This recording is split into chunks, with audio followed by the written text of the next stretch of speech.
My mom would be at all my sporting events. Let's say I was playing football, okay?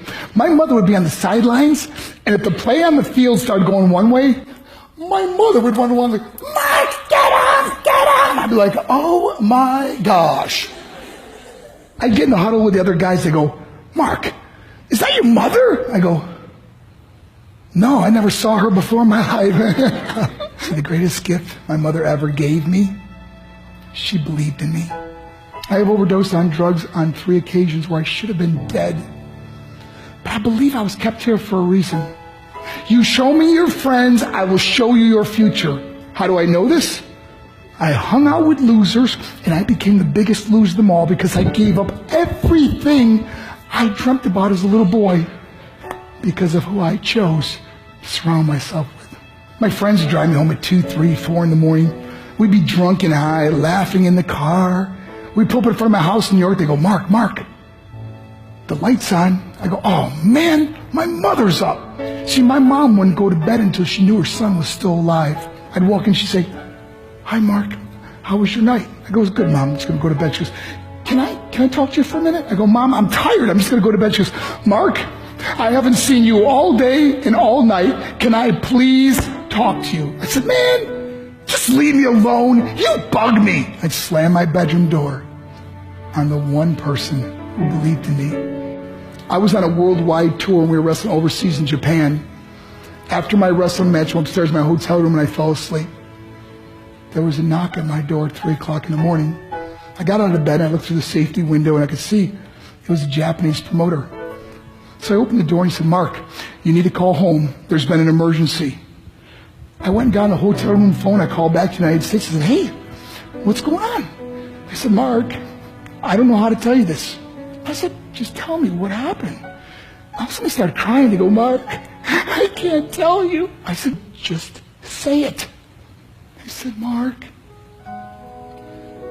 your mother died.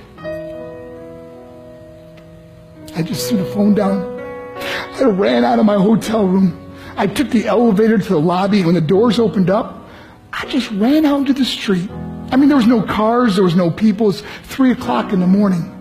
And I walked down the middle of a street in Hiroshima, Japan, and I remember looking up and just saying, Mom, I am so sorry. I flew home for her funeral, and I was so nervous to walk up to her casket, so I just stood way in the back.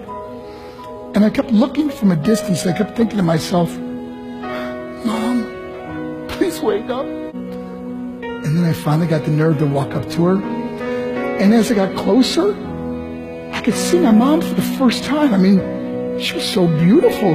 She was dressed in white. I mean, she looked like an angel. And I just stood over her and I said, Mom, you are my hero. Everything I am, everything I hope to be was because of you. You loved me so much. You gave me a life. You're the only one that ever believed in me.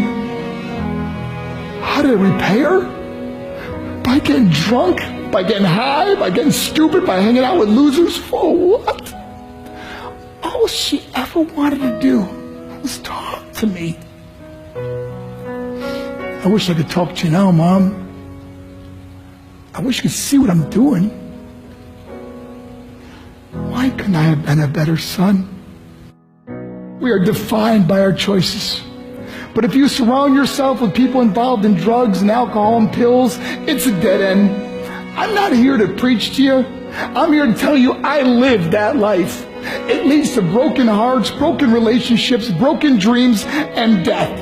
For what? To get high? If you have a mother or a father, when you go home, tell them how much you love them. See, my whole life was about being rich and famous. I had to be a millionaire. I had to win the race. I had to win the race at the expense of my marriage, my family, my friends. For what? To be all alone in the world? I learned what is truly important, and that is how precious this gift of life is, and our families, and how quickly it can be taken away. See, I no longer live in time. I live in moments. See, it's not what's in your pocket that matters. It's what's in your heart that truly matters. Love. Love is just a word.